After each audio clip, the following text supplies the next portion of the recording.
I love Roblox, but I don't have money to spend on Robux. Have you ever dreamt of climbing through the ranks, seeing your name among the immortals and radiants, but felt like the low elo swamp keeps pulling you down? Believe me, you are absolutely not alone in that feeling. In fact, I was in that same position myself when I started playing Valorant. And just like the countless numbers of aspiring players I've guided through my Immortal Roadmap program, you too have the potential to soar through those ranks. Hey guys, it's Konpeki here, and in this video, we're not just going to talk, we're going to dive deep. We'll uncover 13 of the most common low elo mistakes that are holding you back. For our first low elo mistake, it's something simple yet important to adjust, and that's properly clearing your corners when scaling around the map. While clearing corners is one of the most essential steps when planning to take space across the map, it's often missed in the rush and chaos of Valorant. So why do so many players mess this up? Because most low elo players tend to half clear. That means you flick your crosshair on the area you're clearing without committing to each clear, which leaves you exposed to tucked in enemies. Even if it does feel tedious at first, especially during fast sight hits, there's a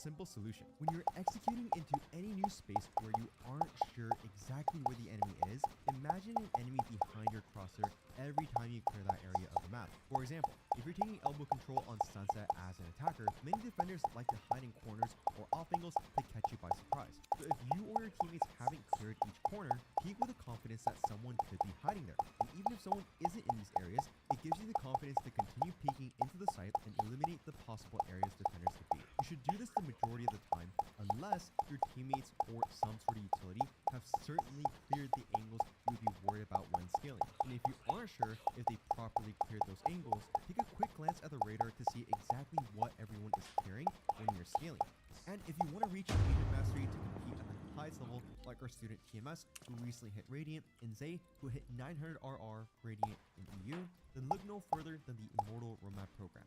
IRP is for serious players like you who want hands-on help from world-class coaches to perfect their gameplay. So if you're tired of feeling lost in your games and you're tired of having to rely on luck just to get good teammates, use the link below to book a call with me or one of our coaches to see if you qualify for our 500 RR in 10 weeks money back guarantee. While I briefly mentioned utility for clearing, there's another issue low elo players struggle with when using utility. I see this all the time. Players dumping their utility like it's confetti or holding onto it like it's gold. But neither mindset helps you win. It's almost like they're saving it for a highlight reel that never happens. The truth is, utility should always serve one core purpose, and that's to help you win fights. So to avoid falling into this trap, here's a simple rule you can follow. Only use utility if it helps you take or win a gunfight. That's it. Ask yourself, is this flash, molly, or recon helping me push, isolate a fight, or secure space for a teammate? If not, then just hold on to it. For example, let's say you're playing Gekko on Sunset. You don't need to dump your entire kit every time you want to push a site. Your flash can blind an angle and force movement, while wingman can clear or even plant. But your molly? That might be better saved for a post plant or retake scenario where space denial matters a lot more. Just think about what helps you shoot better, then save the rest of your utility for when it really counts. But how can you even make smart utility decisions if you're completely blind to what's happening around the map? That's where the next tip about your minimap and audio come in. Most players treat the minimap like it's just some decorative wallpaper, and that's a huge missed opportunity. After all, what's the point of using your utility right if you don't know where the enemies even are? Without paying attention to those crucial steps, not only will you miss out on some free kills, but it may also mean that there could be gaps in your setup, which causes you to lose valuable rounds. But what kind of information should you look out for on the minimap? There are two things. First off, where's your teammate position? And if you notice any gaps in a certain part of the map, then you either need to let your teammate know about it or simply fill in that gap yourself. And the next is vision cones. Valor allows you to see what all your team sees via vision cones. So for example, if your team isn't the best at communicating, which let's be real, happens a lot in ranked, given an Immortal and Radiant, you'll be able to see whenever they're smoked, as their cone will disappear or become circular shaped similar to smoke. And another big thing to look out for is audio cues. Made popular in pro play, audio traps are unbelievably broken, especially in low elo play. For example, say your Jett wants to peek A main on Sunset. Your Jett sits in elbow, and once they hear footsteps, you throw the flash and your Jett racks up the kills. There's so many different possibilities and ideas you can use with this, so put on your thinking cap or watch a pro VOD and try them with your duo in your next ranked teams. Now, once you've tuned into the flow of information, your next job is to make it count, and that starts with how you fight alongside your team. Let's talk about one of the most underrated habits that separates good teams from chaotic ones: failing to trade effectively. Trading is one of the simplest ways to turn even bad rounds into winnable ones, but it only works if you and your teammates are actually supporting each other. At its core, trading means this: if one of you goes down in a fight, the other instantly punishes the enemy for it. It's basically a one-to-one exchange, and it doesn't have to be instant. If one of you goes down and the other secures a kill soon after, that's still considered a trade. But what we're going to focus on is trading together. Why is it so important for low elo players to get a grasp of this? Well, without this concept, it means that you're giving the enemies the advantage to possibly win the round. Depending on what agents you're playing, your utility could be vital to winning the round. For example, if you're the smoker and you die, then the round becomes a lot harder to win. So even just evening out the numbers to a 4v4 can make a huge difference with a trade. But even if your team's trading is on point, it all falls apart if you get greedy when you shouldn't. So for this next tip, stop overextending or overpeaking without backup. You've seen it happen before. You get a pick, adrenaline kicks in, and suddenly you're swinging for more. And now you're dead. We all know what that means, and all of us are guilty of it. But in low elo, this is a must-learn skill that's holding you back. The question is, how do we stop it? As simple as it might sound, not peeking in a post-plant scenario might sound easy, but you need to actually drill it into your mindset. What might help you get into this mindset is paying attention to what ultimates your team might have or what utility is on the bomb already. If your entire team swings and dies and your Brimstone is left with their ultimate in a 1v3 scenario, your chances of winning that round almost zero. On the other hand, if you didn't overpeak and delay the post-plant for your Brimstone, then you've almost guaranteed a round win. If you feel like you have no other choice to swing, for example, the enemies know where you and your teammates are playing, you can try to coordinate a double swing or a flash peek. Dry swinging alone won't win you the round, not in low elo, and not even in Radiant. So unless you turn into Prime Aspas, this won't happen. If solo plays are costing you rounds, maybe it's time to stop playing alone and start building setups that make the enemy's life hell. Which brings me to the sixth mistake, which is not holding crossfires. Crossfires are one of the oldest tricks in the book and one of the deadliest when done right. A crossfire is when you and a teammate cover the same angle from different positions. If an enemy walks into both of your sightlines, you'll both have the chance to kill them more easily. Even if the enemy peeks and kills one of you, unless you whiff horribly, then you should still be able to trade the kill. One of the most common and well-known crossfires is Under Heaven and Graffiti on Haven. But why is it important to play in these angles? If you play in crossfires, it allows you to trade your teammates easily and close out rounds more consistently. And playing safe often isolates two 1v1s, and you can lose both. So it's important to note that it's not the best idea to play in these angles if you aren't sure where the enemies can be or have no flank wall. If you're sure that no one can flank or the enemies are in CT, for example, then this is a great way to close that round and get that juicy RR. Now, you could have the perfect crossfire, but if you're sitting on an unused ultimate round after round, you're also leaving free wins on the table. Which brings me to the seventh mistake, not using agent ultimates at impactful moments. Lowe's knows that as life changes, so do your priorities. Painting the town red takes on a whole new meaning. Powering through now takes power tools. The need for great lighting is actually the same.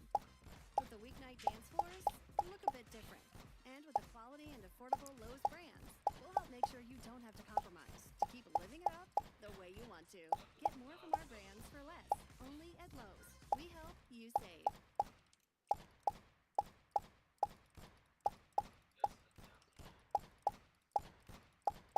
The road to partial onset seizure reduction can be long and winding. You feel like you're not in the driver's seat, afraid to try a new medicine because of side effects, or going backwards. But doing nothing means you won't get anywhere. Try switching gears to Xcopri. It's a once-daily medicine, proven to significantly reduce seizures, even among those who've had seizures for over 20 years. Don't take Xcopri if you're allergic to it or have short QT syndrome.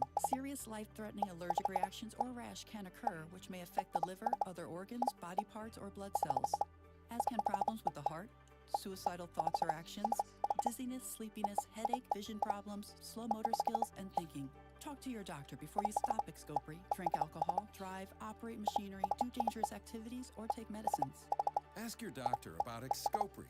It could get you on the road to seizure reduction. Let's be honest, too many players treat their ultimate like a rare treasure, saving it for the perfect moment that never comes. We gotta stop this. You don't win games by saving ults, but you win them by using them when it counts. But why do so many low elo players hesitate to use their ult in the wrong rounds? Well, finding the perfect round to use your ult can be almost impossible. Depending on the agent you're playing, using your ult as soon as you can get it can be much better than simply waiting. Like we discussed earlier, if it's a 2v2 and you're against an eco in a retake scenario, it's better just to use your breach ult to win now than to save it for a full buy that you might never win. So it's actually okay to be trigger happy with your ult. Your ult will come back, but being in a scenario to win a round might not. And those rounds could be the difference between you losing and winning the game.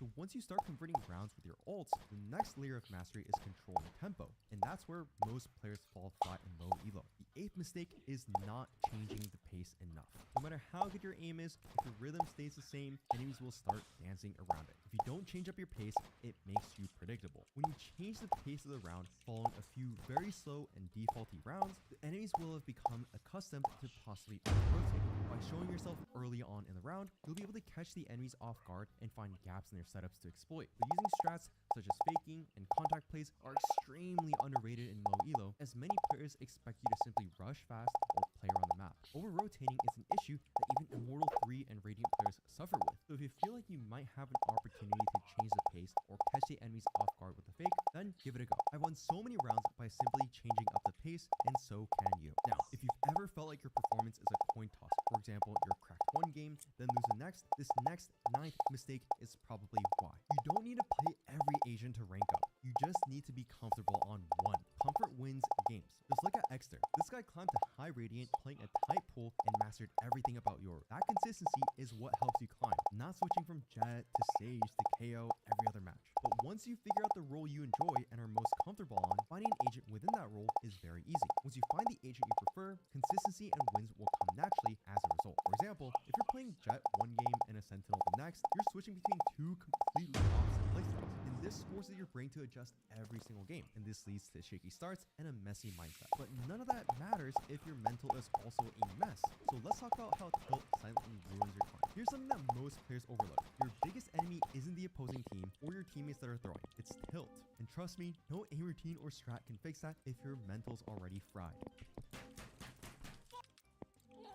In your ranked games, tilt not only affects your mental, but it also impacts your decision making, aim, and movement as a result. Taking proper breaks, eating well, and staying mindful of your tilt triggers is a non-negotiable. Some examples of tilt triggers could be someone getting toxic early in the game, or someone constantly complaining about how the team plays. And yes, I understand it might be rough for the handful of comms that players might make, but if you can ignore the majority of the toxicity, and if you can pick out the meat off the bone to still pay attention to the useful comms, that trade-off is going to be worth it. And speaking of staying sharp in clutch situations, let's talk about one of the most overlooked aiming habits that silently sabotage your gunfights. Let's be real, half the times you whiff, it's not because of panic or nerves. It's because you're dragging your crosshair through a spray instead of resetting it properly. But how do you practice this so you become unkillable? Load into the range and head over to this target board. Click the 10 meter and bot sign. Aim your crosshair at the head of the bot and move side to side. You can counter strafe using the D and A keys on your keyboard. Once you get into a rhythm, add a burst in between those strafes. Practice this for as long as you want, but make sure you're doing damage to the ball. And of course, landing your shots is one thing, but not knowing how to stay focused on an angle is another skill that could be holding you back. One moment, you're locked in, not even blinking, but the next, you've zoned out on an angle, and boom, you're out of the round before you can even react. I guarantee if you felt like you died on an angle you were holding, you would notice that you're simply not doing anything to keep yourself focused. So to prevent this, there are two methods I recommend. The first one is that you move side to side so it keeps your brain locked in on an angle, and if you prefer to simply stand still and hold the angle, you can even occasionally wiggle your crosshair. Wiggling your mouse will allow both your brain and hand to stay focused on the task at hand and allow you to focus more on the angle. Personally, for me though, I prefer to just jiggle peek around the angle that I'm holding. That way, even if I am caught off guard, I'll be slowly moving back into cover. And if you think sitting in the same spot is a problem, wait until you realize how predictable you've become across multiple rounds. Let's wrap up the video with a mistake that's subtle but deadly. You've stopped being unpredictable. And in ranked, that's a recipe for getting pre-fired or dumped with util. If you're playing the same anchor spot every round, you're asking to get cleared. But fixing this is actually pretty simple. If you're holding a site on defense and you stick to the same positions each time, then the enemies will know exactly where they need to put their util to clear you out. It not only puts your team at a disadvantage, but also makes your chances of winning the round considerably lower. You might even start to notice some gaps in the enemy's util after a few rounds. So exploit that as much as you can, as adapting to how the enemies play is something every player looking to escape the depths of low elo needs to focus on. So changing things up, such as pushing up close or holding a crosshair with your teammate, is a great way to keep enemies guessing. Being unpredictable, reading the game, staying sharp, and all adds up. And if you put everything we covered today into action, low elo won't be able to hold you back much longer. That's it for this video. Thanks for watching.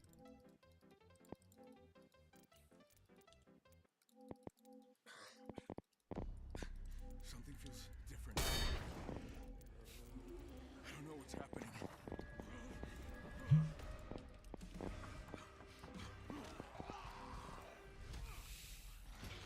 This isn't just rage. Crane? What do you want from me?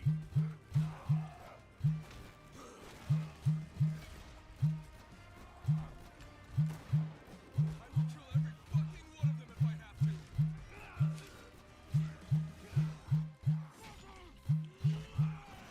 What the fuck is happening to me?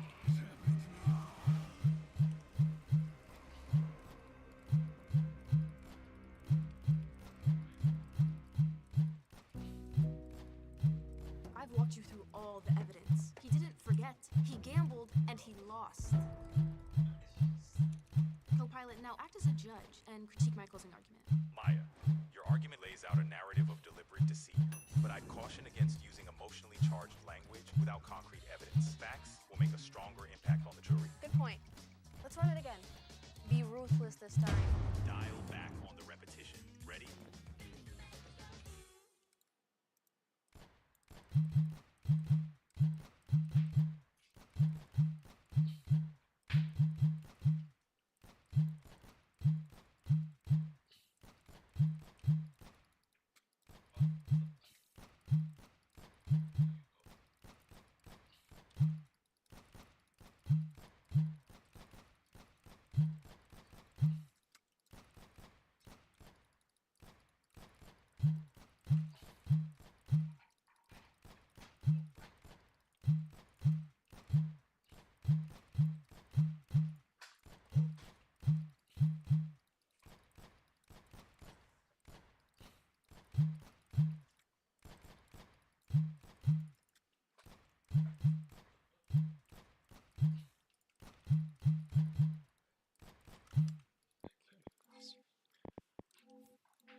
Valorant has a lot of guns. Some you'll love, some you'll hate, and some you'll probably never even buy. Sorry.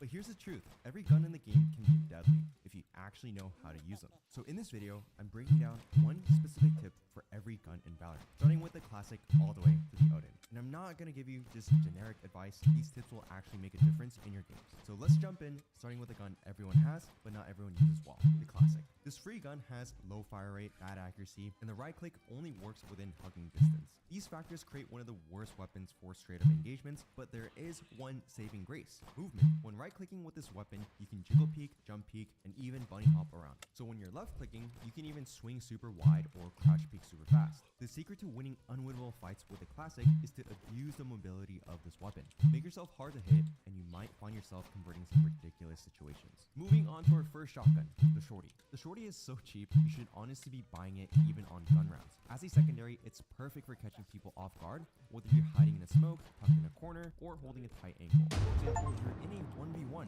and need to jump down from A heaven on ascent, but you know he's just waiting for you to drop. You can pull out your shorty and shoot him mid-air instead.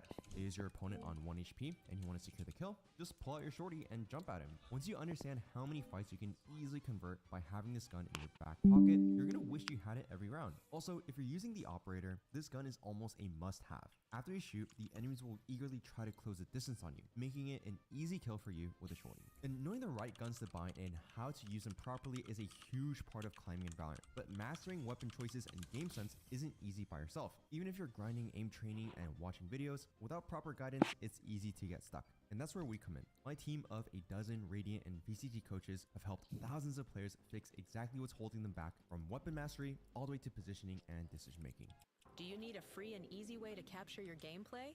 Introducing Outplayed. Record anything on. We're so confident you'll improve that if you don't gain at least 500 RR in 10 weeks inside the Immortal Roadmap program, you get your money back. So if you're serious about climbing, click the link below to book a free call with me or one of our coaches to see if we'd be a good fit. Now, let's move on to the Frenzy. The Frenzy is deadly up close, but almost useless at long range. You'll be spraying with it 90% of the time, yet most players don't bother trying to control the spray like they would with a Phantom or Vandal. Learning to spray with this weapon makes a huge difference, and in many cases, that difference is what makes or breaks you getting the frag. Even when running with the gun, don't just pull down, but actively try to control the recoil. You can hop onto the range and try it right now. Run around, spray, and actively control the recoil. You'll be surprised how much more consistent the gun feels. But hey, maybe spraying's not your thing, and that's where the Ghost comes in. My number one tip with a Ghost is simple: don't spam. Too many players tend to panic spray at close or mid-range, but this gun just isn't made for that. The Ghost rewards clean movement and composure, and in fact, the best Ghost players strafe, crouch, and reposition mid-fight, making them incredibly hard to hit. So instead of panic shooting, find the rhythm. Strafe between shots, focus on one-taps, and trust your movement to keep you alive. There's only one gun that can top the satisfaction of a crisp one-tap with a Ghost, and that's the Sheriff. Surprisingly, my number one tip with the Sheriff is to avoid one-tapping, especially on pistol rounds. Most enemies only require 2 body shots to kill, and meanwhile, they're trying to click your head with their classics and Ghosts that aren't even accurate at long distances. So you can use it like a mini operator. Hold a long angle, tap twice when they peek, then fall back and hold the next line. You'll get free kills this way, while players with classics and Ghosts are stuck spamming and praying for their bullets to land. Now, let's move on to our SMGs, the Stinger, possibly the best run and gun weapon in the game. My advice: never stop moving. The Stinger is accurate enough that if you mimic its spray pattern while running, you'll land your shots more often than you'd expect. Even at mid distances, fast AD strafing while spraying is effective. With that said, if you're fighting at long distances, you'll usually need to commit to a crouch spray to secure the kill. Otherwise, the accuracy just isn't there. The Stinger shreds up close and is often preferred over the Sheriff in pro play, especially on second rounds or ecos when you're taking tight range fights. But if you want something more reliable at medium distances, that's where the Spectre comes in. This might have been the first gun you fell in love with in Valorant. It's easy to use, solid damage, and it doesn't punish bad movement or poor counter-strafing. But here's the truth: you should almost never buy this weapon. Outside of farming ecos, the Spectre gets outclassed in every way. Many players stay stuck on it early in their journey because it feels forgiving, but that forgiveness is a trap. It lets you get away with bad habits, and those habits can hold you back. The Stinger and Buggy are much more potent up close, and they're cheaper. And if you're taking longer